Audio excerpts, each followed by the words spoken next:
저는 오늘 이 시간 성공이란 유혹 이 말씀으로 은혜를 나누고자 하겠습니다. 미국에서 여러분들도 들어보는 다 알만한 가수 마돈나 다 아시죠? 마돈나는 최고의 인기를 누렸던 가수 중의 가수입니다. 최고의 가수에게 기자가 이렇게 질문했습니다. 당신은 지금 성공의 인생을 살아가고 있습니다.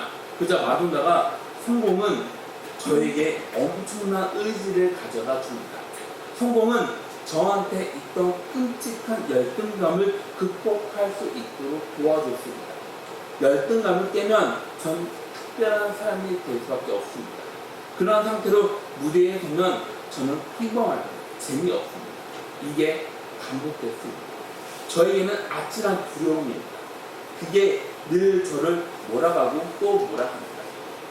저는 사람한테 대단한 것을 증명을 해야만 합니다. 제 고민은 지금도 계속해서 이어지고 있습니다. 저한테 있는 고민은 끝나지 않습니다. 마돈나 성공은 뭡니까? 본인의 가치라는 것입니다. 그런데 마돈나는 성취를 어떻게 표현하냐면 바로 사라지는 마약이라고 표현합니다. 그럼 왜 그렇게 말을 했을까요? 본인은 계속해서 증명을 해야만 했습니다. 그럼 성공의 동기는 뭘까요? 기쁨일까요? 아니요, 기쁨이 아닙니다. 그럼요, 바로 두려움이라는 것입니다. 그건 마돈나만 그럴까요? 아닙니다. 지금 우리 역시 그렇게 살아가고 있다는 것입니다. 회사 경영진을 상대하는 상담사가 뭐를 말하냐면 성공은 우리 시대의 술이다. 요즘 최고의 실력을 갖춘 경영자들이 술을 강요합니까? 아니요, 본인 인생입니다. 사람들은 중요한 프로젝트를 끝내면 성취감을 느낀다고 합니다. 근데 그 기분은 계속해서 이어질까요? 아니요, 다시 예전으로 돌아간다고 합니다. 그래서 새로운 프로젝트를 다시 시작해야 한다고 합니다. 그런데 프로젝트가 끝나면 다시 돌아오지만 성공이란 맛을 보면 행복을 느낀다고 말을 합니다. 그럼 사람들은 왜 이렇게 할까요? 성공이란 성취감에 빠져 있다는 것입니다. 그럼 문제는 뭡니까? 성취감이 오래 갈까요? 아니요, 오래 가지 못합니다. 사실 성공적인 삶은 뭡니까? 본인의 가치를 다른 사람에게 어디로 가는 것입니다. 그렇게 해서 성공하면 됐습니다. 그런데 성공이 아니라 실패가 된다면 어떨까요? 자존심이 상하게 됩니다. 두려움을 느끼게 됩니다. 이게 반복되면 뭘 느낄까요? 불안하게 되는 것입니다. 성공하지만 마음은 기쁘지 않다고 합니다. 오히려 마음은 불안합니다. 그래서 불안한 마음이 있어서 점점 더 조급해질 수밖에 없는 것입니다. 그래서 예전 기본으로 다시 돌아가는 것이 아니라 새로운 프로젝트 성공에 집착하게 되는 것입니다. 바로 이게 성공 중독이라는 것입니다. 성공 중독은 다른 중독하고 같습니다. 사회에서 성공적인 삶에 질문하면 답을 못한다고 합니다. 그럼 어떤 질문이 있을까요? 나는 누구인가? 내 가치는 뭘까? 죽음을 어떻게 맞이해야 하나? 처음에 행복은 막 밀려옵니다. 그래서 나를 증명하는 것처럼 느껴진다고 합니다. 그런데 그 만족은 금방 사라지고 마는 것입니다. 그래서 다시 성공을 쫓아가게 됩니다. 이 과정을 반복하다 보면 조금씩 망가지기 시작한다고 합니다. 여러분, 성공이란 성취감은 뭡니까? 내가 뭔가를 잃었다고 느낍니다. 내 안전, 내 가치가 뭐에 달렸다고 생각합니까? 지혜에 달렸다고 생각합니다. 힘에 달렸다고 생각합니다. 내가 뭔가 하는 거에 달렸다고 생각합니다. 그래서 일을 잘 하면 생각을 어떻게 해요? 나 같은 사람은 이 세상 그 어디에를 봐도 여러분 정말 그럴까요? 나 같은 사람은 이 세상에 널리고 널려 있습니다. 성공해서 정상 오르면 내가 최고입니다. 여러분, 성공을 우상으로 보는 것 가운데 하나가 뭔지 아십니까? 나를 왜곡하는 것입니다. 삶의 가치가 뭔가 이루는 성취로 느끼면 내 능력을 부풀어 버립니다. 한 분야에서 성공했다는 이유로 내가 모든 분야에서 전문가라고 느끼게 됩니다. 이런 상황에서 어떤 결정이 나올까요? 잘못된 선택이 나오지 않겠습니까? 이렇게 나를 보는 눈이 잘못되면 현실을 어떻게 볼까요? 틀리게 볼 수밖에 없는 것입니다. 성경은 이걸 뭐라고 하냐면 우상 숭배라고 말합니다. 그래서 성경에서는 이렇게 말합니다. 시편 135편 15절부터 18절 말씀 보면 열국의 우상은 금이요 사람의 손으로 만든 것이다. 입이 있어도 말하지 못하며 눈이 있어도 보지 못하며 귀가 있어도 듣지 못하며 그들의 입에는 아무 호흡도 없나니 그것을 만든 자와 그것을 의지하는 자가 다 그것과 같으리로다. 성공을 우상으로 생각하는 사람 수치는 뭡니까? 내가 내 분야에서 정상을 지키지 못하면 자신감을 잃어버리게 되는 것입니다. 성공을 거짓신으로 만든 이 시대이지 않습니까? 그 거짓신을 무시할 수는 없습니다. 그래서 유명한 종교사회학자 피터 버거 교수는 전통 문화에서 삶의 가치를 판단하는 기준은 명예라고 말합니다. 공동체에서 역할을 줍니다. 그러면서 그 역할을 주면서 명예도 줍니다. 그래서 역할을 감당하는 사람은 명예를 얻게 됩니다. 지금은 개인주의 시대입니다. 그럼 개인주의 가치는 뭡니까? 존엄이지 않습니까? 존엄은 사회의 역할하고 상관이 없습니다. 그럼요, 개인의 정체성, 자아를 발전시키는 것입니다. 그래서 현대사회에서 개인 성취를 어떻게 설명합니까? 본인 가치를 증명해야 한다고 그렇게 강요하지 않습니까? 그럼 모범 시민이나 가족으로 충분할까요? 아니요. 충분하지 않습니다. 내가 어떻게 해서라도 그 모든 것들을 이겨나가야 합니다. 내가 어떻게 해서라도 정상으로 올라가야 합니다. 내가 어떻게 해서라도 최고라는 것을 보여줘야 합니다. 미국에서는 유년기 전문화라는 말이 있습니다. 이거는 미국에서 아이들이 어렸을 때 부모하고 학교가 연합을 해서 아이를 맞는 학생으로 키워나가는 숨막히는 경쟁을 한다고 합니다. 이 일로 가정은 안식처가 될 수가 없습니다. 그럼 가정은 왜 안식처가 될 수가 없을까요? 가정에서도 성공을 길러주는 곳이 되었다는 것입니다. 이렇게 강요를 하다 보니 사람들은 거기에 휩쓸리게 됩니다. 그래서 청년들한테 물어보면 의학, 법학, 경영학, 금융, 컨설팅, 컴퓨터로 쏠리게 됩니다. 그럼 쏠리는 이유는 뭡니까? 다른 것보다 연봉이 높습니다. 성공하면 인정을 받습니다. 학생들의 삶, 목적하고 상관없이 오로지 돈만 바라보고 있다는 것입니다. 돈으로 본인의 삶을 선택하고 있습니다. 그래서 학생들은 직업을 선택할 때 뭐를 선택하냐면 어떤 직업이 이 사회하고 사람들에게 유익을 끼치는가 이걸 생각합니까? 아니요. 그럼요. 어떤 직업이 내 성공에 유리합니다. 이렇게 해서 만족을 느끼면 좋은데 만족을 느낄까요? 아니요. 느낄 수 없습니다. 이렇게 하면 할수록 어떻게 됩니까? 좌절할 뿐입니다. 한마디로 사회 문화가 가짜 신을 받아들여야 한다고 강요를 하고 있다는 것입니다. 그럼 우리는 어떻게 하면 여기에서 나올 수 있을까요? 오늘 최고의 성공을 이룬 사람이 등장합니다. 이 사람은 권력을 가진 사람입니다. 이 사람은 나아만 장군입니다. 나아만 장군의 삶은 최고입니다. 나아만은 아람 군대 장관입니다. 아람 왕은 나아만 장군을 의지합니다. 나아만은 아람에서 권위를 가졌던 사람입니다. 나아만은 돈이 굉장히 많았습니다. 나아만 장군은 많은 포상을 받았던 군인입니다. 이렇게 성공을 이뤘습니다. 그런데 나아만 장군 성공 뒤에는 뭐가 있습니까? 어두운 그림자가 있지 않나요? 1절에 보면 이렇게 말합니다. 아람 왕의 군대 장관 나아만은 그의 주인 앞에서 크고 존귀한 자니 이는 여호와께서 전에 그에게 아람을 구원하게 하셨습니다. 그는 큰 용사이나 나병 환자. 나병 어떤 병입니까?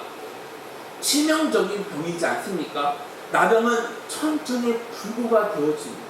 그 모습이 일그러지면 죽어버립니다. 이때 나병은 최악의 병 가운데 하나입니다. 그래서 나만 장군은 몸이 부풀어 오르고 있었습니다. 살하고 뼈가 갈라지면서 조금씩 떨어지고 있었습니다. 나만 장군은 사회적 위치, 명예, 재물, 군사력, 인기가 있었지만 나만 장군 속은 어떨까요? 무너지고 있지 않겠습니까? 성공 가운데 하나가 집단에 들어가려고 합니다. 다시 말하면 조직의 핵심 부분이 되고자 하는 마음이 있습니다. 나만 장군한테는 돈이 있습니다. 한 권력이 있습니다. 그런데 결정적으로 나만 장군한테 뭐가 있습니까? 나병이 있지 않습니까? 돈 권력이 있으면 겉으로 보면 어떤 모임에도 들어갈 수가 있습니다. 그런데 나만 장군은 어떻습니까? 나병이 있어서 나만 장군의 조건은 완벽한 조건입니다. 그런데 나만 장군은 밖으로 남을 수밖에 없었습니다. 성공했습니다. 그런데 그 성공은 나병 앞에서 아무런 소용이 없다는 것입니다. 그런데 이건 지금도 비슷합니다. 어딘가에 소속되고 싶어 성공에 집착하는 사람들이 너무 많이 있다는 것입니다. 사람들은 성공하면 인생의 문이 열려 많은 모임에 들어갈 수 있다고 생각합니다. 권력 가진 사람들하고 관계를 이어나갈 수 있다고 생각합니다. 그런데 이런 성공은 계속해서 이어질 수가 없습니다. 나만 장군이 가진 나병 현실을 보여줍니다. 성공은 우리가 원하는 만족을 줄 수는 없습니다. 가장 성공한 사람 가운데에서도 여전히 어딘가 소속되지 못해 삶의 회의가 든다고 말하는 것을 우리가 듣지 않습니까? 치마는 어떻게 이어집니까? 삶을 끝내버린 만큼. 그래서 2절부터 3절에는 뭐라 말합니까?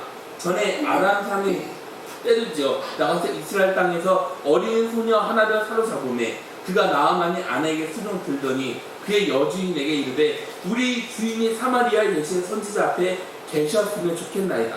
그가 그 나병을 고치리이다 하는지라. 나아만 아내를 섬기는 여종이 나아만 장군에게 누구를 소개해 줍니까? 이스라엘에 있는 선지자를 소개하지 않습니까? 그래 썩은 동아줄이라도 잡고 싶은 심정이었지 않았을까요? 나아만 장군은 엘리사한테 가서 치료를 받아야겠다 하고 생각하고 아람 왕한테 갑니다. 4절입니다. 나아만이 들어가서 그의 주인께 아뢰이르되 이스라엘 땅에서 온 소녀의 말이 이러하더이다 하니 그러자 왕은 그 말을 듣고 허락합니다. 허락하면서 내가 글을 써줄게. 5절입니다. 아람 왕이 이르되 갈지어다 이제 내가 이스라엘 왕에게 글을 보내리라 하더라. 나아만이 곧 떠날새 은 10달란트와 금 6,000개와 의복 10벌을 가지고 가서 나아만 장군은 이스라엘 왕한테 가서 아람 왕의 편지를 전합니다. 편지는 어떤 내용입니까? 나아만 장군의 병을 고쳐달라는 것입니다.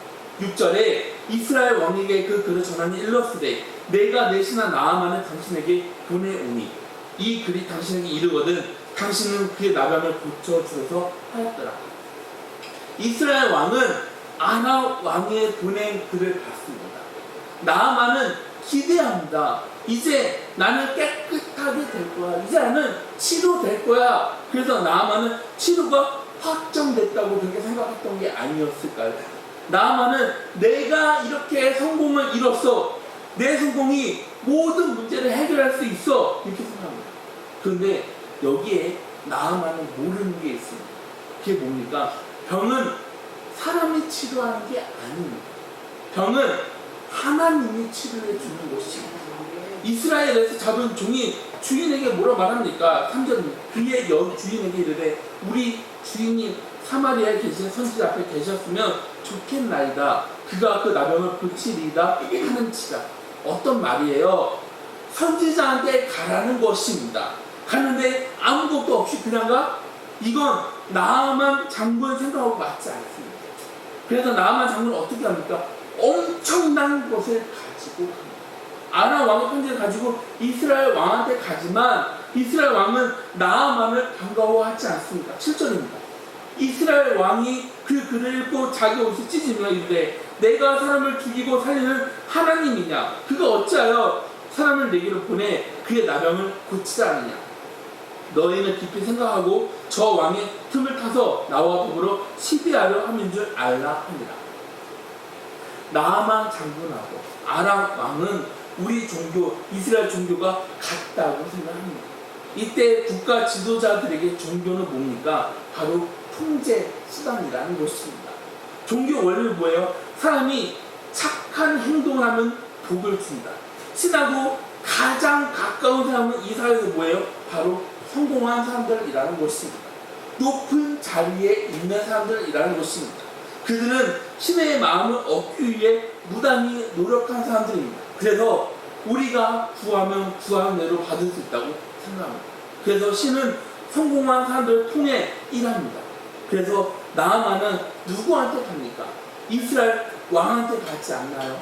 그런데 이스라엘 왕은 아람 왕의 편지를 읽고 어떻게 합니까? 본인 옷을 찢어버립니다. 아람 왕은 모르는 게 있었습니다. 하나님은 가짜 신하고 다른 분이십니다. 이스라엘 왕은 나아만을 치료할 수가 없습니다.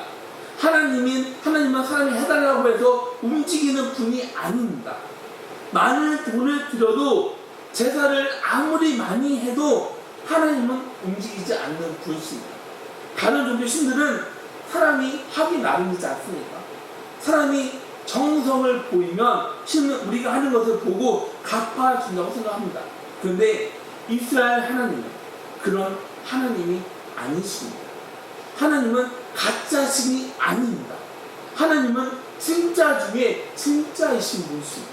하나님은 창조주이십니다. 이스라엘 왕이 뭐라 합니까? 내가 사람을 죽이고 살리는 하나님이냐? 나아만의 문제를 정확하게 보고 있지 않습니까? 나아만은 성공만 바라보면서 살아왔습니다. 나아만은 본인의 성공을 내세웠습니다. 그래서 본인처럼 성공한 사람들을 찾아가면 본인한테 필요한 모든 것을 받을 수 있다고 생각합니다. 그런데 성공, 돈, 권력은 사람을 살릴 수가 없습니다. 나아만 장군은 이방 사람입니다. 나아만 장군은 실력, 두말하면 입이 아픕니다. 그런데 이 세상에서 최고라는 사람도 하나님을 모릅니다. 나아만은 세상에서 성공한 사람들 성공 방식을 보여주고 있습니다. 백을 이용합니다. 돈으로 모든 것을 해결하려고 합니다. 최고의 방식입니다. 나아만은 사람들 대하는 방식으로 하나님을 대하고 있지 않습니까? 그런데 하나님은 어떻습니까? 우리가 원하는 대로 하나님이 움직이는 분이십니까? 아니요. 하나님은 우리가 원하는 방식으로 움직이는 분이 아니십니다. 나아만은 뇌물을 먹입니다. 뇌물을 먹이면 뭔가 이루어지는 신을 원합니다. 그런데 하나님은 어떻습니까? 우리가 뭔가를 아무리 해도 우리가 원하는 방식으로 움직이지 않습니다. 8절부터 9절 말씀입니다. 하나님의 사람 엘리사가 이스라엘 왕이 자기 옷을 찢었다 함을 듣고 왕에게 보내 이르되 왕이 어찌하여 옷을 찢었나이까? 그 사람은 내게로 오게 하소서. 그가 이스라엘 중에 선지자가 있는 줄을 알리이다 하니라. 나아만은 이에 말들과 병거들을 거느리고 이르러 엘리사의 집 문에 서니 나아만은 엘리사 하는 것을 보고 말이 나오지가 않았습니다. 엘리사는 나아만이 어떤 사람인지를 모릅니다. 엘리사는 문 밖으로 나오지 않았습니다. 본인이 나오지 않고 누굴 보냅니까? 사원을 보내지 않나요? 나아만은 엘리사 사원의 말을 듣고 충격받는 이유가 뭡니까? 10절부터 12절 말씀입니다. 엘리사가 사절을 그에게 보내 이르되 너는 가서 요단강에 몸을 7번 씻으라. 내 살이 회복되어 깨끗하리라 하는지라. 나아만이 노아에 물러가며 이르되 내 생각에는 그가 내게로 나와서서 그의 하나님 여호와 이름을 부르고 그의 손을 그 부위 위에 흔들어 나병을 고칠까 하였노라. 가메색 강 아바나와 바르바른 이스라엘 모든 강물보다 낫지 아니하냐. 내가 거기서 몸을 씻으면 깨끗하게 되지 아니하랴 하고 몸을 돌려 분노하여 떠나니. 나아만은 뭘 생각합니까? 내가 이렇게 많은 것을 가지고 왔으면 엘리사라고 하는 사람이 마주 나와서 나한테 손을 대고 기도해야 하는 거 아니야? 그렇게 생각하지 않습니까? 그런데 11절에 뭐라고 합니까? 내 생각에는 바로 내 생각에 문제라는 것입니다. 엘리사는 나오지 않았습니다. 엘리사는 나아만을 환영하지 않았습니다. 나아만은 엘리사가 나한테 대단한 것을 시킬 줄 알았는데 뭐라고 합니까? 요단강에서 7번 씻으라고. 그게 다야. 이거는 말이 될 수가 없어. 이거 말이 안 돼. 그래서 어떻게 합니까? 화가 머리 위까지 올라옵니다. 그래서 다시 돌아가려고 하지 않습니까? 그럼 나아만은 왜 돌아가려고 합니까? 나아만은 뭔가를 기대했습니다. 내가 이렇게 했습니다. 그럼 뭔가 될 줄 알았는데 지금 엘리사는 어떻게 하고 있습니까? 사원을 보내 뭐라고 해요? 구원은 하나님의 은혜로 이루어졌습니다. 그렇게 말하지 않나요? 그래서 나아만은 화를 냅니다. 나아만은 내가 이렇게 하면 엘리사는 나와서 나한테 뭔가를 해야지. 엘리사가 그렇게 말했던 게 아닐까요? 그런데 요단강에 가서 몸을 씻으라고? 그건 아이들이나 하는 짓들이야. 거긴 누구나 들어갈 수 있는 물이야. 바로 그겁니다. 구원은요, 강한 사람이든지 약한 사람이든지 성공한 사람이든지 부자이든지 가난한 사람이든지 상관없습니다. 구원은 누구나 다 받을 수 있습니다. 구원은 우리가 뭔가를 해서 받는 것이 아닙니다. 구원은요, 전적인 하나님의 은혜라는 것입니다. 은혜를 체험하기 전까지 나아만은 성공 노예로 살아갈 수밖에 없었습니다. 이건 우리도 마찬가지이지 않나요? 우상에 줄 수 없는데 우리는 계속해서 우상한테 뭔가를 받으려고 합니다. 하나님의 은혜라는 것을 깨달아야 합니다. 그런데 나아만은 어떻습니까? 본인한테 주어진 모든 것이 하나님의 선물 은혜라는 것을 몰랐습니다. 그걸 몰라서 나아만은 성공을 위해 노력하고 또 노력을 합니다. 그런데 그건 하나님이 나아만 장군에게 능력, 재능을 줘서 가능한 것이지 않습니까? 나아만에게 주어진 모든 것은 바로 하나님의 은혜라는 것입니다. 나아만은 가장 중요한 것을 몰랐습니다. 요단강에서 몸을 씻으라. 너무 춥지 않나요? 그런데 나아만은 그걸 왜 못합니까? 나아만은 왜 화를 냅니까? 나아만 장군은 그걸 하면 본인의 연약함을 인정하는 게 되는 것입니다. 본인의 무능력을 인정하게 되는 것입니다. 구원은 선물이란 사실을 받아들여야 합니다. 이 과정에서 본인 노력은 아무것도 아니라는 것을 깨닫게 됩니다. 평생 그렇게 노력을 해서 이런 나아만 장군은 머리가 굉장히 복잡하지 않았겠습니까? 하나님의 은혜를 원하는 사람은요, 하나님 앞으로 나아가야 합니다. 내 모든 것을 비워야 합니다. 그런데 이건 어려워도 너무나도 어렵지 않나요? 그럼 왜 어렵다고 생각합니까? 저 이만큼 했어요.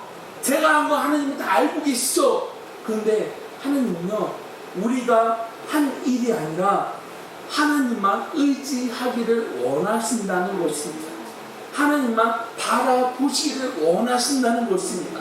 하나님 앞에 나오기를 원하신다는 것입니다. 나아만은 이제 내가 뭔가 하면 얻는 것이 아니라 내려놓는 법을 배우게 됩니다. 13절 말씀입니다.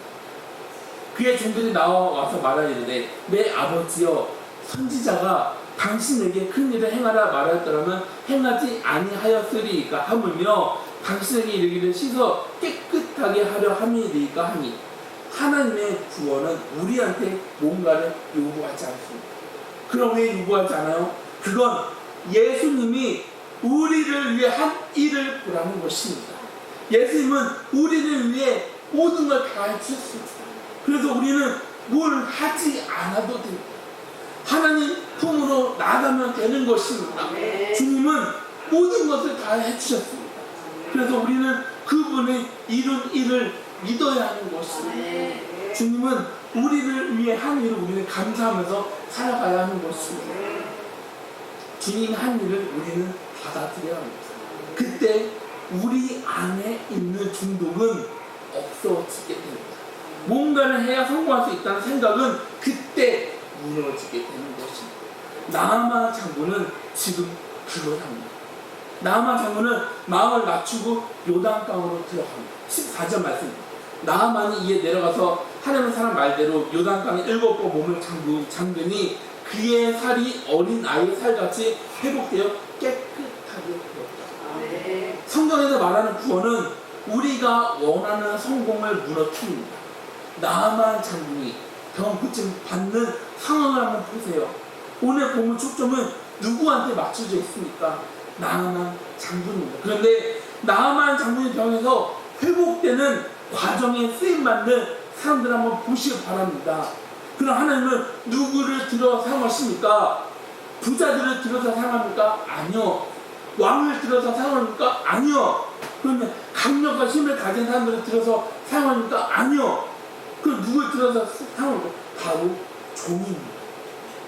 종을 생각하면 누가 있습니까? 이스라엘에서 잡혀온 소년 종이 있지 않나? 이 소년은 종으로 끌려왔습니다. 그럼 이 소년에게 나아만은 뭡니까? 원수이지 않을까요? 근데 주인을 위하는 마음으로 말을 합니다. 엘리사 말을 전한 사람 역시 종입니다. 마지막으로 나아만 장군에게 말한 사람 역시 종입니다. 이때 사람들은 종을 어떻게 생각합니까? 물건으로 생각합니다. 짐승으로 생각합니다. 그런데 하나님은 그런 종을 통해 구원의 메시지를 보냈습니다. 아람에서 최고의 권력자 나아만이 종들의 말을 듣는다? 이건 보통 일이 아닙니다. 그런데 나아만은 종들의 말을 들었습니다. 종의 모범을 보여준 분이 누구입니까? 바로 살아계신 예수 그리스도이지 않습니까? 예수님은 로마에서 온 분이 아닙니다. 예수님은 왕궁에서 태어난 분이 아닙니다. 예수님은 어디서 태어났습니까? 바로 나부 땅입니다. 여러분, 구원은요, 성공이나 내가 가진 걸로 받는 것이 아닙니다. 내 연약함, 내 부족함을 인정해야 합니다. 구원은요, 착한 일을 많이 한다고 해서 받는 것이 아닙니다. 그러면 내가 죄인이라는 것을 인정해야 하는 것이, 구원은요, 힘으로 받는 게 아닙니다. 구원은요, 순종, 희생을 통해 이루어지는 것입니다. 바로 위대한 메시지가 바로 여기 있습니다. 고린도전서 1장 27절부터 31절 말씀입니다. 그러나 하나님께서 세상에 미련한 것들을 택하사 지혜 있는 자들을 부끄럽게 하려 하시고 세상에 약한 것들을 택하사 강한 것들을 부끄럽게 하려 하시며 하나님께서 세상에 천한 것들과 멸시받는 것들과 없는 것들을 택하사 있는 것들을 폐하려 하시나니 이에 아무 육체도 하나님 앞에서 자랑하지 못하게 하려 하십니다. 너희는 하나님으로부터 나서 그리스도 예수 안에 있고 예수는 하나님으로부터 나와서 우리에게 지혜와 의로움과 거룩함과 구원함이 되셨으니 기록된 바 자랑하는 자는 주 안에서 자랑하라 함과 같게 하려 합니다. 하나님은 세상에 미련한 것들을 택하십니다. 그래서 어떻게 합니까? 지혜 있는 사람들을 부끄럽게 하십니다. 하나님은 약한 것들을 택해 강한 것들을 부끄럽게 하십니다. 하나님은 세상에서 멸시받고 없는 것들을 선택해서 있는 것들을 폐하십니다. 바로 이게 하나님의 일하시는 방식이라는 것입니다. 그렇게 구원받은 그리스도인은 성화의 과정을 밟게 됩니다. 그래서 넓고 화려한 성공의 길로 걸어가는 것이 아니라 좁고 힘들고 낮은 성금의 길로 걸어가게 되는 것입니다. 사람들은요, 높아지는 것을 원합니다. 그런데 사람들은요, 많은 것을 가지려고 합니다. 사람들은요, 성공을 원합니다. 그런데 그렇게 하면 할수록 성공은 뭐가 되겠습니까? 우상이 되지 않겠습니까? 그럼 성공했지만 거기에는 만족이 있을까요? 아니요. 만족은 없습니다. 그래서 다른 성공을 원하게 되는 것입니다. 그 과정을 반복하다 보면 뭐가 생겨요? 걱정이 생깁니다. 두려움이 생깁니다. 그런데 주님은요, 가장 높은 분이십니다. 가장 높은 분이 가장 낮은 곳으로 오셨습니다. 그래서 어떻게 합니까? 우리들을 섬겨주지 않습니까?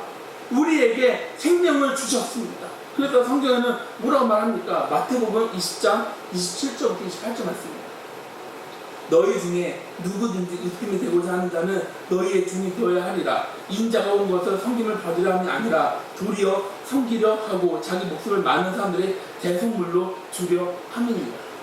예수님은 왜 섬기러 왔다고 했을까요? 너네를 구원하러 왔어. 이렇게 말하면 간단할 텐데, 그런데 그렇게 말하지 않고 왜 섬긴다고 말을 했을까요? 그건 구원하고 섬김에는 밀접한 관계가 있다는 것입니다. 섬김 안에 구원이 있습니다. 이게 어떤 말이에요? 주님이 섬기는 것처럼 섬기기 전에는 구원을 모른다는 것입니다. 구원은 죄를 회개하고 예수님을 영접하고 하나님의 자녀가 되어 천국으로 가는 게 끝이 아닙니다. 성경에서 말하는 게 뭡니까? 구원을 말합니다. 성화를 말합니다. 우리가 주님의 사랑으로 희생하지 않고 섬기지 않으면 구원의 의미를 모릅니다. 구원의 의미를 깨달을 수가 없습니다. 여러분, 섬겨야 구원의 의미를 깨닫게 됐습니다. 그런데 섬기다 보면 어떻게 됩니까? 섬기다 보면 배신을 당합니다. 섬기다 보면 마음이 찢어질 때가 있습니다. 마음이 아플 때가 있습니다. 섬기다 보면 눈물을 흘릴 때가 있습니다. 그런데 이런 과정에서 우리는 뭘 배웁니까? 인내를 배우게 되지 않습니까? 사랑을 배우게 되지 않습니까? 그래서 우리는 조금씩 변해지게 됩니다. 조금씩 예수님을 닮아가게 됩니다. 그러면서 구원이 뭔지, 크리스천이 뭔지를 깨닫게 됩니다. 우리가 예수님을 닮아가고 다른 곳에서 얻을 수 없지만 예수님을 닮아가면서 뭘 얻습니까? 여러분, 섬김 안에는 놀라운 비밀이 있습니다. 섬기기 전에는 그 비밀을 알 수가 없습니다. 그래서 예수님이 뭐라고 말합니다. 섬겨봐.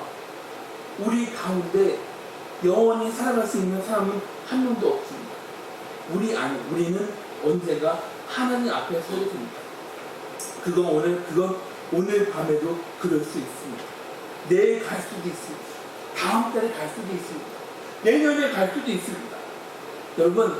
여러분은 하나님 앞에 설 준비가 되었습니까? 여러분은 하나님 앞에 설 준비가 되었습니까? 우리가 하나님 앞에 갈 때 하나님 우리한테 뭐라고 말하는 거야? 너 뭐하다 하냐? 너 뭐하다 하냐?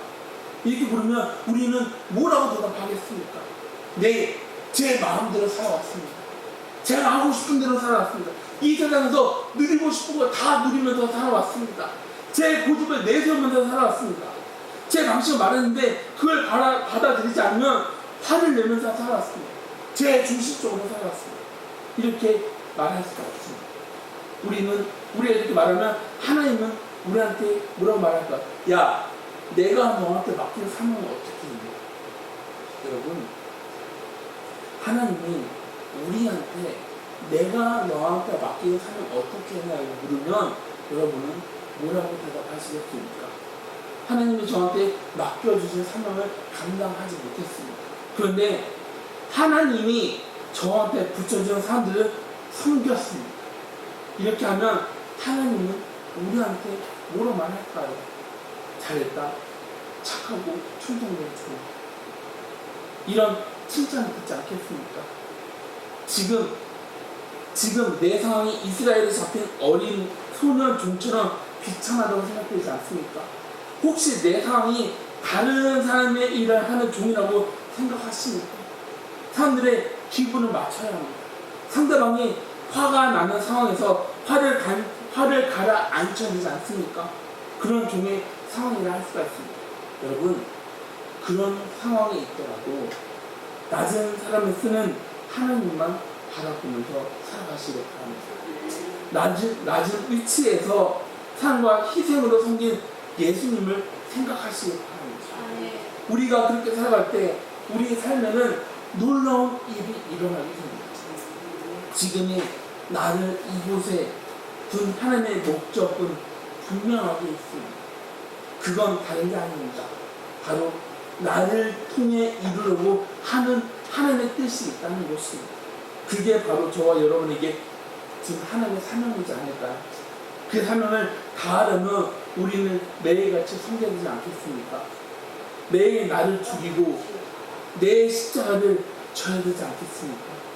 우리에게는 매일 상황이 불어닥칩니다. 그 상황에 사탄은 우리한테 뭘 넣어줄까요? 불평을 넣어주지 않겠습니까? 불만을 넣어주지 않겠습니까? 원망을 넣어주지 않겠습니까?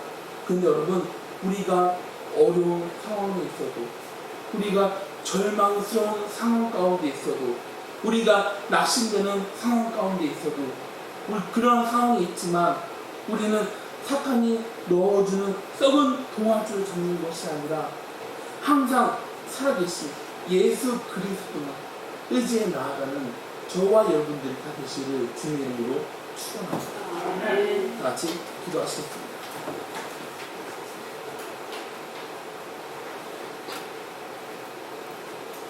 세상의 말씀 주님, 우리는 연약합니다. 우리는 항상 내 생각을 강요합니다. 내 생각대로 되지 않으면 화를 냅니다. 그래서 내 생각대로 모든 것이 흘러가기를 원하는데 하나님은 우리에게 하나님의 뜻을 알려주십니다. 그런데 하나님의 뜻을 갖다 보면 내 생각을 내려놓을 수가 없습니다. 주님, 이런 우리를 용서해 주시옵소서.